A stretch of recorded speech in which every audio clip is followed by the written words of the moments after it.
Hello friends, Radhe Radhe. आपके अपने channel पढ़ाई चर्चा में बहुत बहुत स्वागत है।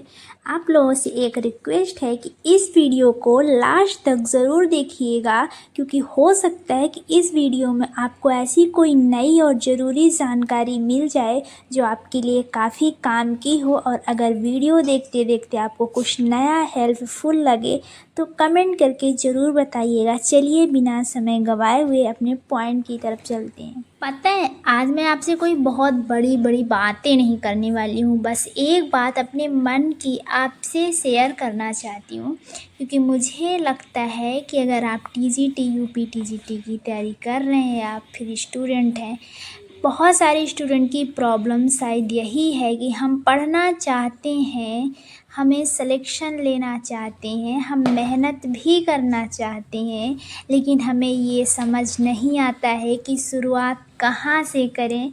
मेरे हिसाब से यही सबसे ज़्यादा कन्फ्यूजन शुरू होता है। हमें सिलेबस खोल कर देखते हैं, फिर सोचते हैं कि अच्छा ये पूरा सिलेबस कैसे होगा।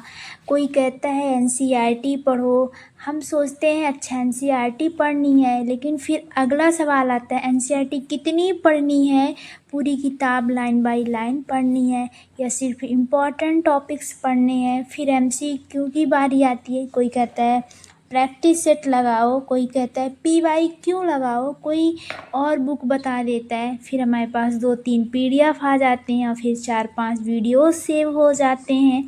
और फिर रात में बैठकर हमें यही लगता है यार मैंने आज पढ़ाई तो की, लेकिन मुझे अभी भी नहीं पता कि मैं सही डायरेक्शन में पढ़ रही हूँ या नहीं। मैं हॉनेस्टली मुझे ऐसा लगता है कि यही सबसे बड़ी प्रॉब्लम्स है। हमारे अंदर मेहनत की कमी नहीं होती है, हमें सही डायरेक्शन की ज़रूरत होती है। क्योंकि अगर कोई हमें शुरुआत में ही बैठा के अगर समझा दे कि देखो तुम्हारा ये सिलेबस है, इस सिलेबस को पहले इन पार्ट्स में डिवाइड कर दो, इन पार्ट्स में ये टॉपिक पढ़ो, इस टॉपिक्स के लिए एनसीईआरटी में इतना पढ़ना है, इसके बाद इतने एमसीक्यू लगाने हैं, यहाँ पीवाईक्यू देखना है और फिर इस टॉपिक पर रिवीजन करना है। सोचिए हमारी आधी कन्फ्यूजन वहीं ख़त्म हो जाएगी और फिर हमें यही नहीं सोचना पड़ेगा आज क्या पढूं, कल क्या पढूं, ये पीडीएफ पढूं, वो पीडीएफ पढूं, ये बुक सही है, वो दूसरी बुक सही है। बस हमारे सामने एक रास्ता होगा और हमें उस रास्ते पे चलना होगा। इतना तो समझ आया होगा। और यही चीज़ समझाने की कोशिश करती हूँ कि प्रिपरेशन को रैंडम नहीं रखना।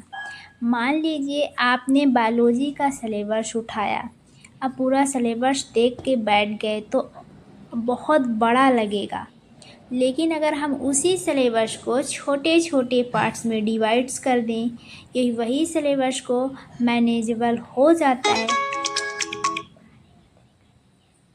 तो वही सिलेबस मैनेजेबल हो जाता है। जैसे मान लो कि पहले हम सेल बायोलॉजी, अब सेल बायोलॉजी के अंदर क्या पढ़ना है वो अलग से निकालेंगे, फिर उसके बाद बायो मेसल्स, ठीक, फिर सेल डिवीज़न, फिर उसके बाद हमको जेनेटिक्स पढ़ना है, फिर उसके बाद प्लांट फिजियोलॉजी, ह्यूमन फिजियोलॉजी।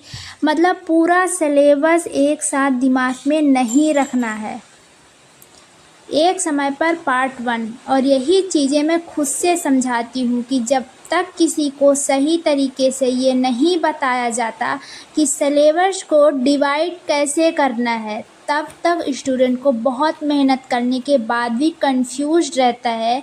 और एक चीज़ और है कि हम कई बार ये गलती करते हैं कि हमें लगता है कि जितना ज़्यादा मटेरियल हमारे पास होगा हमारी प्रिपरेशन उतनी अच्छी होगी, लेकिन असल में उल्टा हो जाता है। एक पीडीएफ, फिर दूसरी पीडीएफ, फिर कोई नया नोट्स, फिर कोई नई प्रैक्टिस सेट या फिर कोई नया यूट्यूब चैनल लेक्चर, और आखिर हमारे पास पढ़ने के लिए बहुत कुछ होता है लेकिन पूरा कुछ भी नहीं होता है।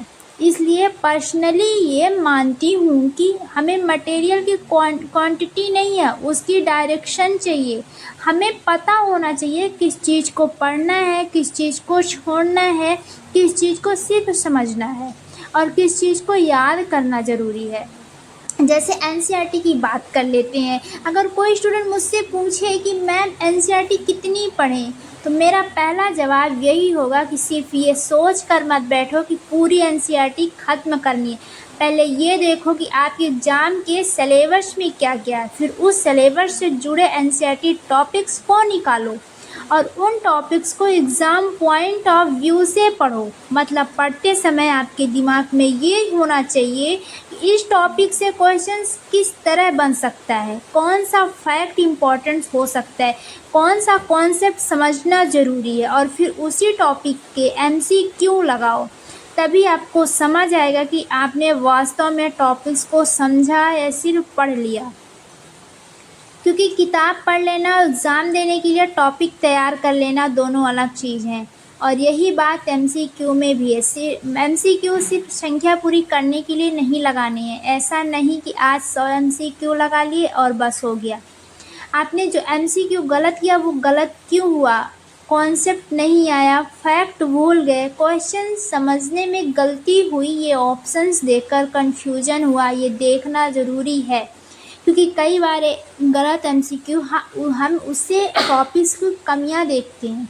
इसलिए मेरी नज़र में कि प्रिपरेशन जो है सिंपल या सेल्स होना चाहिए।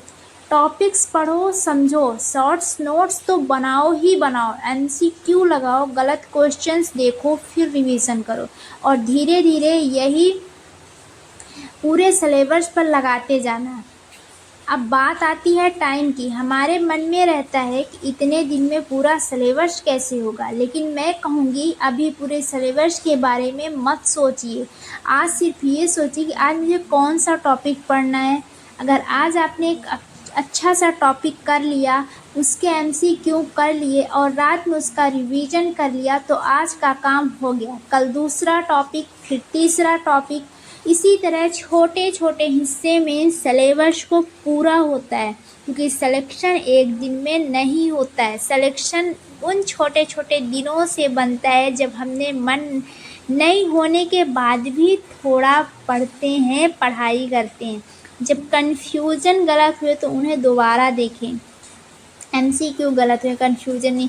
जब लगा कि बहुत कुछ बाकी है तब भी हमने पढ़ाई नहीं छोड़ी। इसलिए अगर आप यूपीटीजीटी 2026 की तैयारी कर रहे हैं, आपको लगता है मुझे पढ़ना चाहिए लेकिन रास्ता समझ नहीं आ रहा है, तो सबसे पहले खुद को ब्लेम मत कीजिए। ये मत सोचिए मुझसे नहीं होगा। हो सकता है आपके बस एक क्लियर राउंडअप चाहिए। आपको कोई ऐसा चाहिए जो आपको ये बता दे पहले क्या करना है, फिर क्या करना है, पहले क्या करना है, फिर कैसे करना है, फिर किस टॉपिक को कितना टाइम देना है, एनसीईआरटी कहाँ से पढ़नी है, एमसीक्यू कहाँ से लगाना है, पीवाई कब करना है और रिवीजन किस तरीके से करना है। सेल्फ स्टडी बिल्कुल पॉसिबल है अगर आपको